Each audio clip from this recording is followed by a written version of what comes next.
Hello. Good afternoon. What's Oh, just, another day in someone's paradise. up?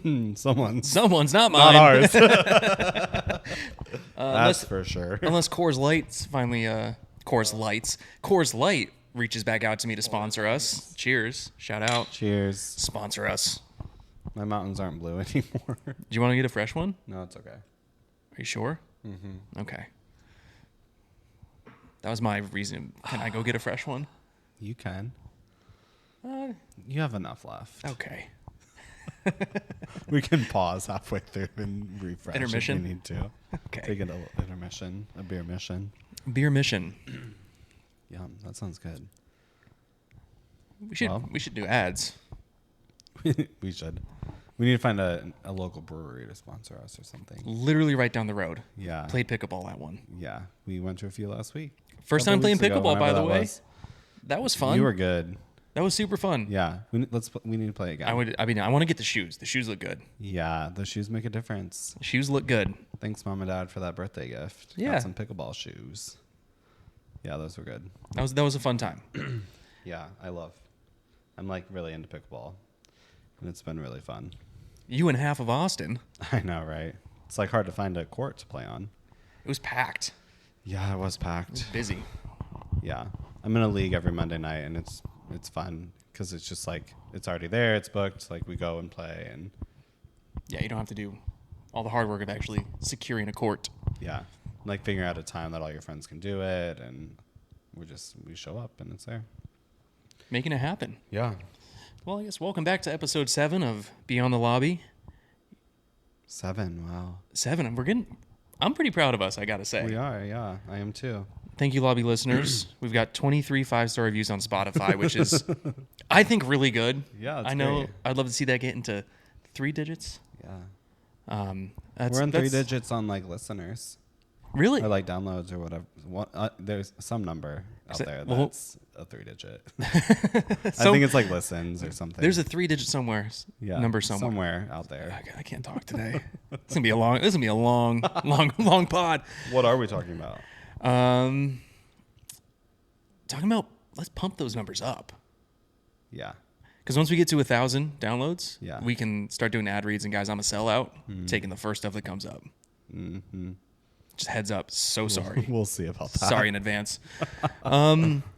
Let's talk today. Should we do emergencies, faulty buildings, stuff that occurs that we've experienced where it's Oh yeah. dramatic Like- shutdown and like state of emergency within a hotel? Catastrophic things that happen. Yeah. Yeah, that's a good one. Sort of calling back to last episode. We've talked about flooding a few times, and I think We it's have. time I think it's time. we jump in the deep end on that one. Quite literally. Yeah. Thank you. Yeah, that's good. Thank you. I appreciate that. I was waiting for the moment. Yeah, emergencies so many. happen. Flooding's a big one that happens at a lot of the hotels I've worked at, actually. Not even What? one in particular, most of them. Why do you think that is? Just because they have so much well, there's 1,000 depending on the location. Allegedly, may have 1,000 plus like showers, bathrooms, not including public spaces, kitchens, Yeah. employee areas. Like, I can't imagine what goes into building the insides of a Yeah. building. Well, I think, yeah. Like, the hotel we worked at together was a brand new build. So there were so many issues with the plumbing on a new build. Yeah. And yeah, like 1,000 toilets being flushed at the same time. Like, it has to break down. Everyone's counting it down like New Year's Eve. Yeah. 3, 2, 1. Yeah. I think there were so many catastrophic floods at that hotel, but the one I remember the most was in 2020 after the snowpocalypse. That probably had something to do with it. It was around the time like COVID was starting to happen and like big companies were starting to cancel stuff. Mm-hmm. And so the hotel was like slowly getting less busy because all these big conventions were getting canceled, and it was getting up towards the time of South by Southwest, and like these companies were canceled. South by Southwest was like up in the air if it was happening or not. And I don't know which one happened first, if the flood or South by Southwest got canceled, but there was huge flood in the hotel. There's this one pipe in the hotel that flooded always, like once a quarter. I've got to follow up on that same pipe. There's a lot of stories with this 2020 one pipe. And so this pipe flooded, but it was a big one and it was a bad one. And it shut down legitimately half of the hotel. Like half of the rooms that we had in inventory could not be used anymore because of this flood. And so that happened. And then also South by Southwest got canceled, which honestly was kind of grateful for us at the time because we would have had to relocate 50% of the guests that we had booked. But luckily they just canceled anyway. Sold out it festival. South by Southwest is like one of the busiest. And it runs in Austin like 3 weekends in a row. Yeah. And the weeks too. So it's not like a one and done. So the fact that we had legitimately 50% of our rooms out of order, we could not use them for a couple months, was crazy. So it kind of like worked out that all these groups canceled because we would have had to cancel them anyway. And it went from the 30 top floor, 30 something floor, all the way down to the 6th floor. This flood, it started up there and went all the way down, and it would like rain. You would just go, it would be like raining from the ceiling with like feet of water down on the 6th floor. I remember when I was there, this was not the same one, but same pipe, different time. Same pipe, different time. Yeah. There's videos. I was thankfully not there when it happened, but of, security and leadership just walking the banquet spaces up to their calves in water. Yeah. So not even the rooms were out of order, but the banquet space was out of order too, where these groups, and they like would have had to been relocated, and there have been groups that did have to relocate. Is wild that this like one pipe that I don't know. I think there's a lawsuit between the builder and the owners of the hotel over this still like 7-10 years later. And I don't think it's resolved. I don't know. Didn't get paid enough to know that information. But as the low level managers, we always had theories of like, this is the builder's fault that this pipe bursts like 4 times a year. I mean, I can only imagine. I don't know what else that would be. Yeah. I'm not a builder of buildings, but. At another location I've worked at, we had a guest late at night. It was his last night of his stay. He was having a toilet issue, wouldn't flush. He's like, I want another room for free. And I was like, I can't do that. I have a room across the hall. If you need to use the restroom, I can do. I was very generous and said half off for that room night. Yeah. He was furious and livid, wasn't having it. He's like, I want half off my night tonight. I'm like, what's the difference? Same thing. Yeah. On his way out, he saw one of the engineers, like when he was departing, he said, maybe someone stuck something down there. And when our engineer went in the room, lo and behold, it was a room key from another hotel, like bent in half, shoved like in the U-bend of the toilet. And our engineer was like, that was a weird thing to suggest and also be right at. I'm like, well, why do you think that? Yeah. He got half off room. So that was super cool of him. Super cool move to do. There was one flooding that happened, and it was an overflowing toilet from one room, and it was leaking into the room underneath it. And we didn't know, like the person of the room that had the overflowing toilet was there and called us and fixed it, but it was like so overflowing that we like went to check the room underneath it, and like it was occupied, we could tell, but we like knocked and no one was in, so we went in and it was leaking into the room. The carpet was wet. Like it wasn't raining, but like down the walls, carpet. And so we like picked all of their stuff up off the floor and like put it in and like tried to contact them and like tell them like, hey, like we were in your room and we moved all your stuff because of this. Like we will move you to a new room when you get back. Just let us know. Like we obviously didn't tell them it was shit water that they were stepping in, but and it was like one of my like friends and co-managers, Tiffany's last day. And I called her. I'm like, I'm really sorry, but you have to come help me do this right now. And that was like one of the last things that she did at the hotel. Just collecting guest damp shit She wasn't water even in bags. housekeeping or anything, but I'm like, I need your help. Yeah. That's a good outro. Just like a little hazing at the very end. Yeah, exactly. I had a guest once. He fell asleep putting his tub on. Oh, no. And we got a call from the guest below. And I think he was at that, like on the 6th or 7th floor, which is as high as it goes at this other property. Get a call from the guest. I think it was like 2 floors below. They're like, hey, we're getting a leak. Like they were kind enough to call us. So we went up like floor by floor to find it.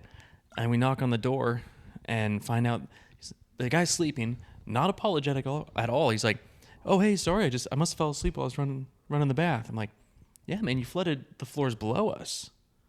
He's like, oh, really? That's crazy. Sorry. I'm like, yeah, we're going to charge you for this, right? And I forget what the number was. And that's thousands and thousands of dollars. I don't even know if we ever actually did. Yeah. But yeah, it happens all the time. I mean, same with fire alarms. It's important we know who's in the room. What's up, Sooks? You want to come up?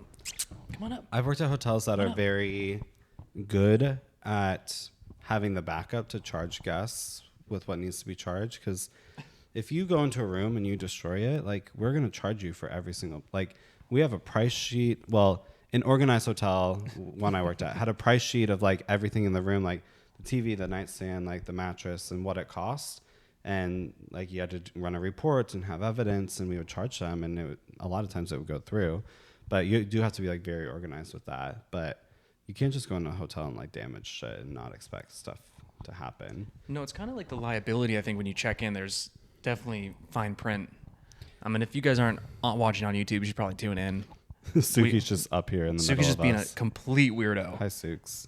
She's being a sweet weirdo. She's my weirdo, but I think people are afraid of like someone's gonna think you like stole stuff from the minibar, stole a bath towel or robe or pillow. Like that will never be found. You can steal like not everything obviously, but like if you steal a bathrobe or a towel or a pillow, like no one's gonna know that happened. a great workaround for workaround. My mom's gonna hate that. She's a speech pathologist. A workaround for that. A workaround. Workaround. Is that the title of the pod? Workaround. When you check in, say one's missing. Yeah, if and you it wasn't pillow, there. Also, you should not take. Also, don't. Yeah, definitely don't That's steal disgusting. product. That's super trashy. Yeah, they're clean, but like they've been used so many times. You really want to take that home with you? Yeah, and we know you did it. Yeah. You're not fooling nobody. Well, that's what I'm saying. You don't though. The housekeeper who goes in and notices one pillow is missing, they're not gonna be like, hey, this one pillow, you need to come right at security. They're just gonna get a new pillow and they're gonna make the room and move on. Yeah. You know?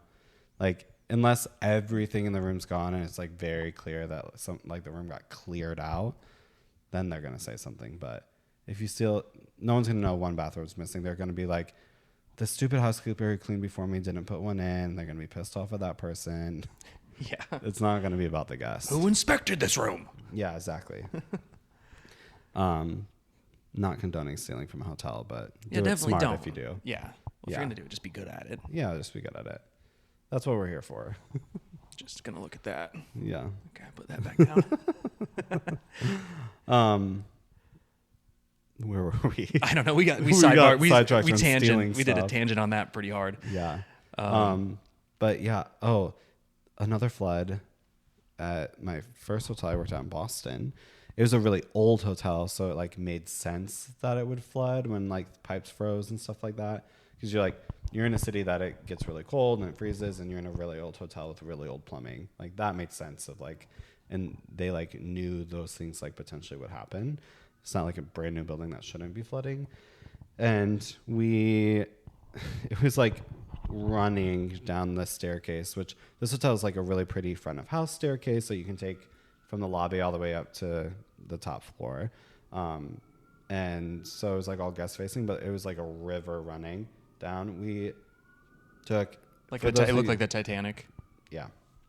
And if you've never seen like any like housekeeping operation or hospital or whatever that uses linen, any like dirty linen goes into these really big tall containers, and you like sort it by whatever and like put it in these like huge tall containers. And so it was flooding. We like rolled up these dirty linen containers and just like dumped them down the stairs to like try to stop it from going any further. And it worked. Like they knew what to do because this has happened before. They're like, and I was new, so I'm like, they're like, yeah, grab a dirty linen container and follow me. And we like rolled them up and just like dumped them in the lobby. Also, a great prank if that wasn't what you're supposed to do. Yeah. Great. That'd be hilarious. Yeah, they were like hazing me. The GM's like, who in their right mind threw dirty linen? Why did I see Mitchell dumping dirty linen in the lobby and walking away? Acting like he was supposed to do that. That's pretty funny. Yeah. And then I worked at a spa in Scottsdale at a hotel, and we had a rooftop pool and with like palm trees and shit up there too. And it like the roots got into the pipes and there were leaks all the time. Like engineering was there daily fixing something. That was like a semi-old hotel too, not like hundreds, but it was older, long enough to like have established a root system in the pipes. Yeah. Surprised they didn't have like an arborist come in and do some damage control and try to like reroute them. I just recently got into plants, so I don't know what I'm talking about. I think it was just cheaper to fix it when it came up temporarily every time than to spend like a huge lump sum to like actually fix it.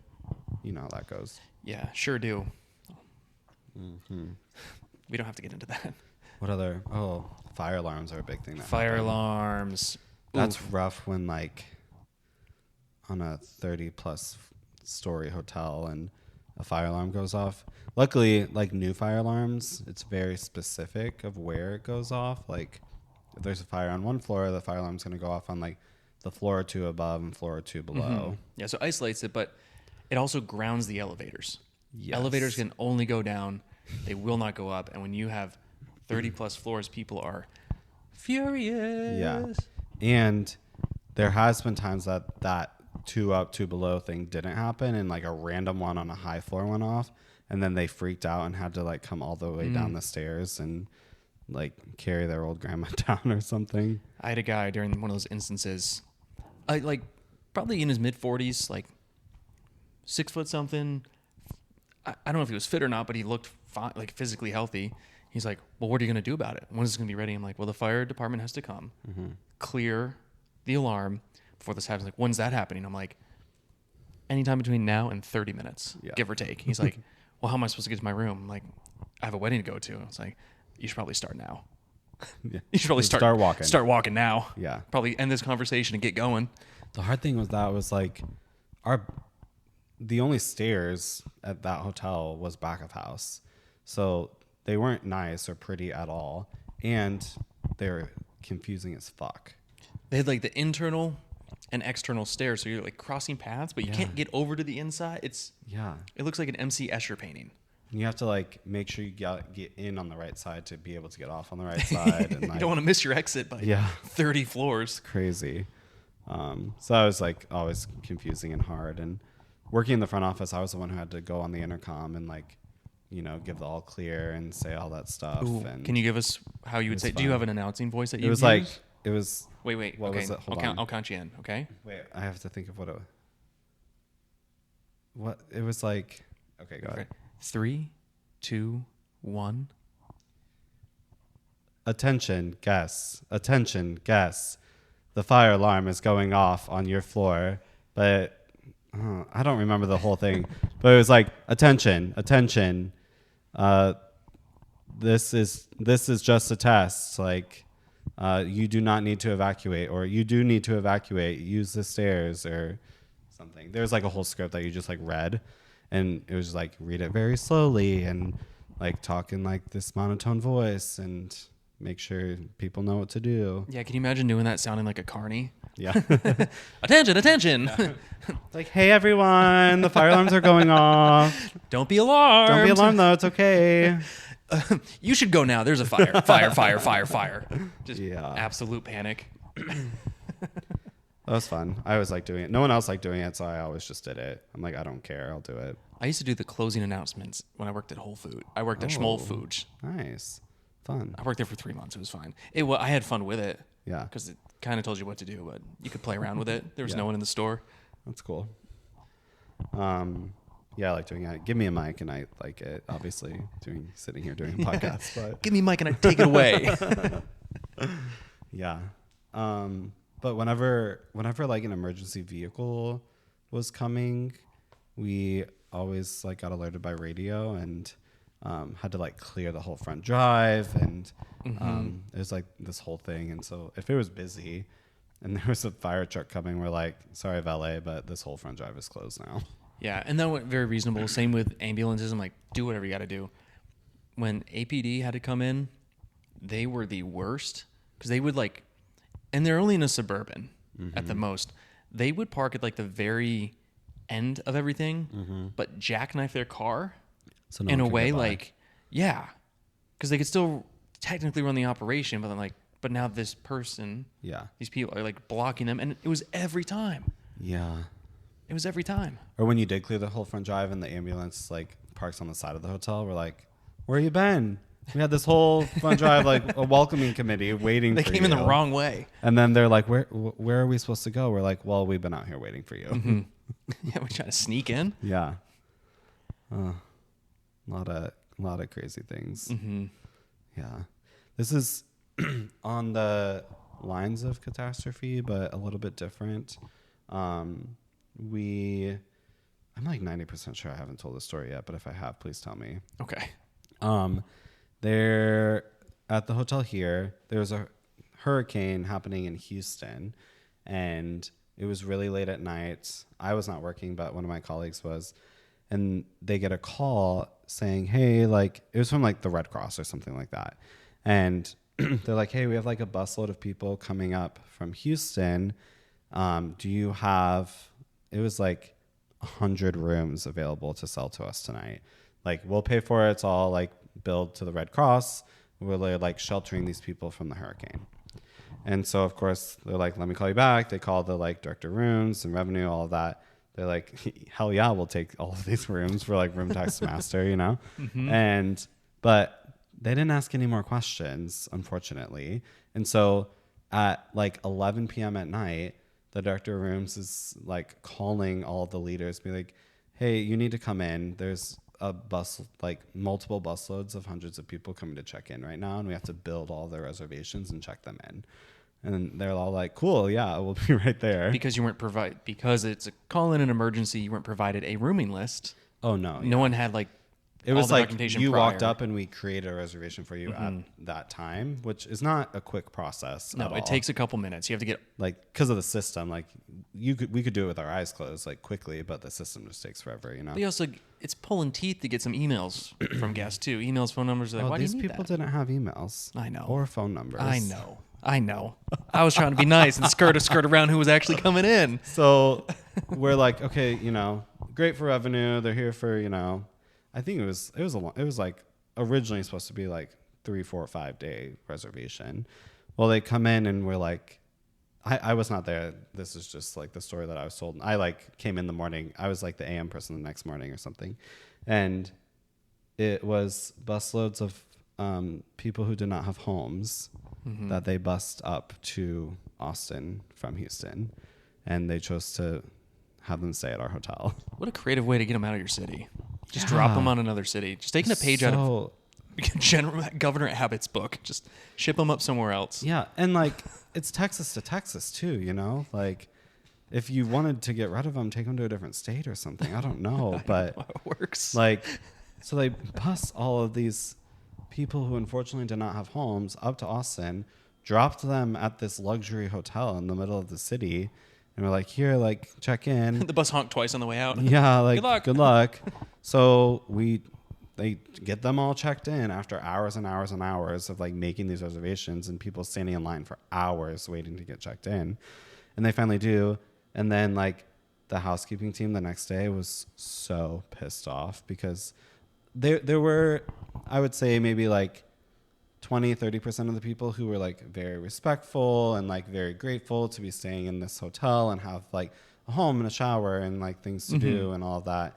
And they like made their own beds and like cleaned up after themselves. It was very nice.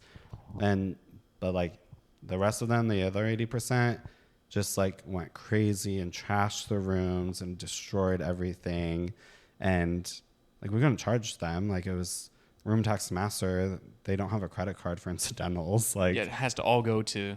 and so like we made a very detailed list of everything that was broken and like submitted it to the Red Cross or whoever it was. I don't remember the entity. And like, they were in constant communication with them. We're like, unfortunately, they can't stay here anymore. And we had to kick them all out because they were like causing a ruckus. And like, this is so bad, but like, there are people who are choosing to come and stay in a luxury hotel and pay $300, $400, $500, $600, $700 a night to stay in these rooms, and half of our hotel are these people staying there. Mm-hmm. It's like, we were getting complaints from our guests paying normal high rates of like, what are all these people doing here? And unfortunately, we had to say they had to leave. Mm-hmm. And the Red Cross is like, I keep saying Red Cross, but I don't know actually what it was. Something like that. And we asked them like, where can we tell all these people to go? And they're like, oh, we don't have anywhere. We're like, what do you mean? You just bust them up here and like left them? That was their plan the entire time. We're like, what was your plan after if they stayed here the whole 5 days they were supposed to? They're like, oh, there was no plan after that. Their plan was to get them out of Houston. And to get a little soapboxy, I know not everyone is in that situation by choice, and it's unfortunate and sucks. And those are that 20 to 30% that were respectful. Things happen in life, and you get down, and things don't work out. But then there's a lot of illnesses, so these people don't either know, and it's not necessarily their fault, but shame on the company that shipped them up there and dropped them somewhere else and like took them out of there. What if they did have family still in Houston or Yeah. friends and things that didn't come up to Austin? Like, how are they supposed to get back to Houston? Like, if that's their home, that's their home, you know? Mm-hmm. So it was very sad and a bad situation. And we learned our lesson to like ask more questions about last minute groups that are coming in, even though it's like a big chunk of money for the hotel. Yeah, crazy. Yeah, that's a tough one. Yeah, it was. But luckily, no floods happened at that time. Just crazy rooms, a lot of damage that we fixed. And yeah, a lot of linen cleaned and bleached and deep cleaned. I should have put them on the We had to like the linen company that was going back to Houston for the washing and drying. Yeah. It's like breaking someone out of a prison. You put them in the laundry basket or underneath the truck. Sneak them I've back. seen my fair share of movies. Yeah. But, Do you think you could successfully break out of a prison? No. Really? No. Like a low security, not like a level 5 supermax. Maybe. I feel like I could like persuade my way to get out. Like But sweet not- talk a guard? Yeah, or something. Okay. But not like break out, maybe. I don't know. People, I guess maybe not a high max wouldn't have this, but like someone, I just picture like a guard standing up there with like a big gun and I'm like rifle. running away and they just shoot me in the back. That's That's fair. So I don't know. I think, yeah, this is way off topic. Our prison talk. Prison talk. Our prison talk segment came up real early. Yeah. But yeah, hotels, a lot of fire trucks, a lot of ambulances, a lot of policemen, a lot of restoration companies coming to, with all these floods, like the restoration company. The drying of it. Yeah. They come in this huge, like, those old like playground equipment you'd crawl through? They'd run but plastic, and they'd run them through the halls and all, like, it's insane. We like built fake walls in the halls to like wall off half of the hotel. But this like, we hired the same restoration company every time, and they were in business because of our hotel. They would like finish a project, and they didn't live here. They were like from a different state. They like rented Airbnbs for these people to like come in, live in Austin and work and restore our hotel. And then they like, once the project was done, they would like go back home. They would go back home for like a month or a couple weeks. And then we'd be like, happened again. And they'd have to come back. The main guy got a divorce. His wife divorced him because he spent too much time in Austin. That debunks my next question. I was like, do you think it's a conspiracy and they were just damaging stuff so they could keep coming back? No, I'm gonna go with no pretty quickly after that last statement. Yeah, this poor guy. He was so nice too, but he was like the main guy that did this project, and he was here all the time, and his wife divorced him because of it. It's crazy. That's rough. Like, bro, get a new job or something. Yeah. I mean, it's not that easy, but He's like, babe, I just love restoration. Like, you don't Yeah. even know. I mean, he She's was like, good yeah, at it. no. You She's couldn't, like- you couldn't tell after. Can restore hotels, but not this relationship? Yeah, Get it together, Mike. Steve. I don't know his name. probably one of those. Yeah, probably. Real blue collar. Yeah. Nothing wrong with that. Backbone of our society. No, he did great work. Yeah. Flooding. Flooding. I think that's it. That's all I've got. We got to end this episode. It's got to be over. We derailed a couple Yeah, a times. lot of derailments for this one. Sorry, A lot of everyone. ha-has and hee-hees, but I had a good time the whole way right Yeah, through. it was a funny one. And that was a funny one. Yeah, I hope so. We'll All right. see. All right, lizards. All right. Thanks for tuning in. Next week.